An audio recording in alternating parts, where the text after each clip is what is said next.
Welcome to Story Focus. Here, stories come to life. We journey through captivating tales together. Whether you're here to relax, learn, or escape into another world, there's a story waiting for you. Let's dive in.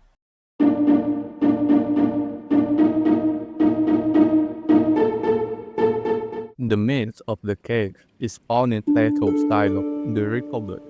In the dialogue, Plato also presents a picture of the ideal state, that is to say, an imaginary ideal or what we would call a utopian state. Briefly, we could say that Plato believed the state should be governed by philosophers.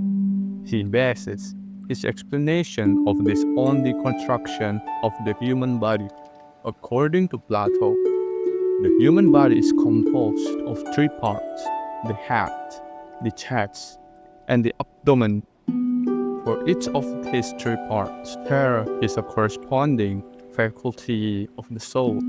Reason belongs to the head, will belongs to the chest, and appetite belongs to the abdomen. Each of these soul faculties also has an ideal or virtue. Reason aspires to wisdom, will aspires to courage, and appetite must be curbed so that temperance can be exercised. Only when the three parts of the body function together as a unity do we get harmonious or virtuous individual. At school, a child must first learn to curb its appetite, then it must develop courage, and finally reason leads to wisdom. Plato now imagines a state built up exactly like the three-parted human body, where the body has head, chest, and abdomen.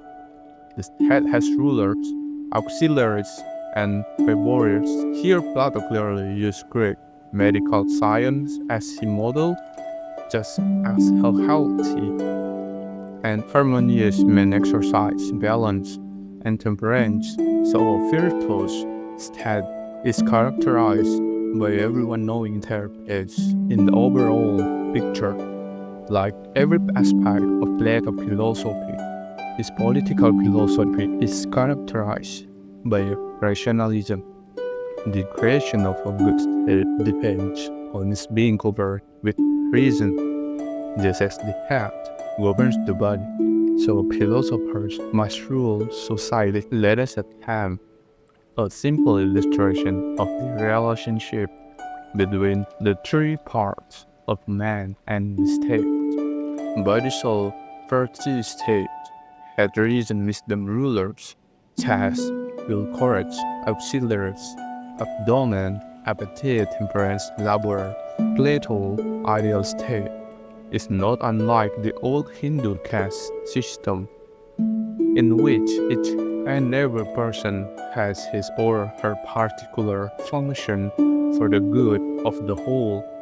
Even before Plato's time, the Hindu caste system had the same tripartite division between the auxiliary caste, the warrior caste, and the laborer caste. Nowadays, we would perhaps call Plato's state totalitarian, but it's worse.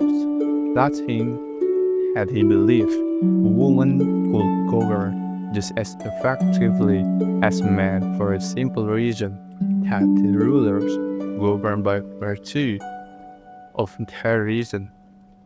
Woman, she asserted, have exactly the same powers of reasoning as man, provided they get the same training and are exempt from child rearing and housekeeping.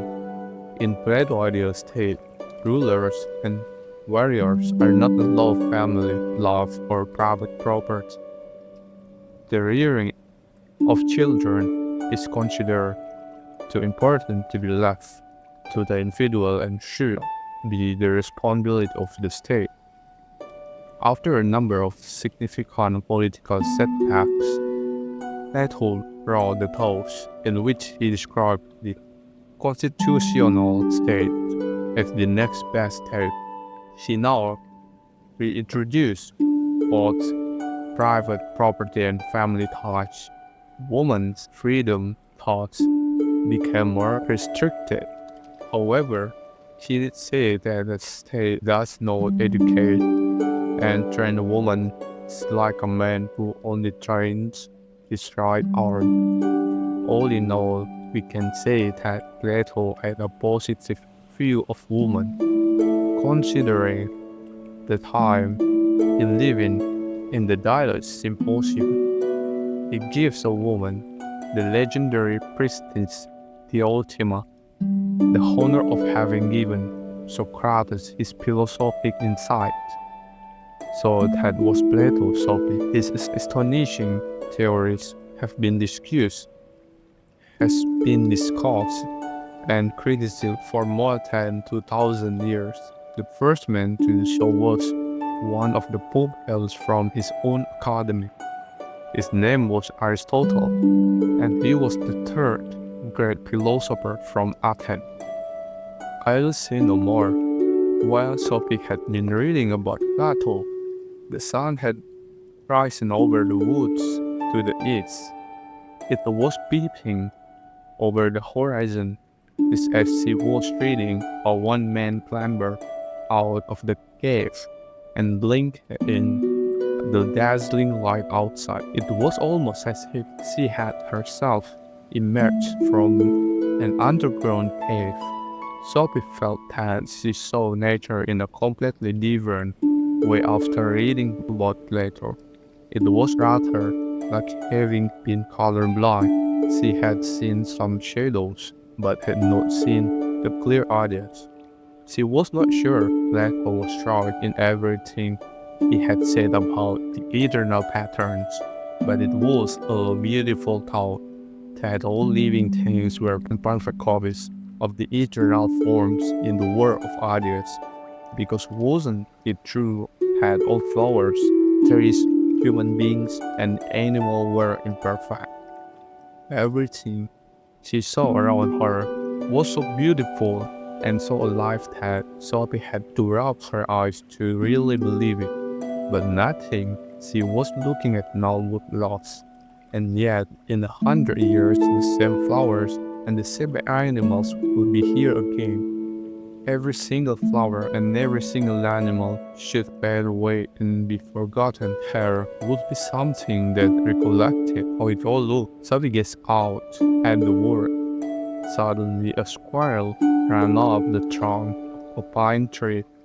It circled the trunk a few times and disappeared into the branches. "I've seen you before," thought Sophie. She realized that maybe it was not the same squirrel that she had seen previously, but she had seen the same form.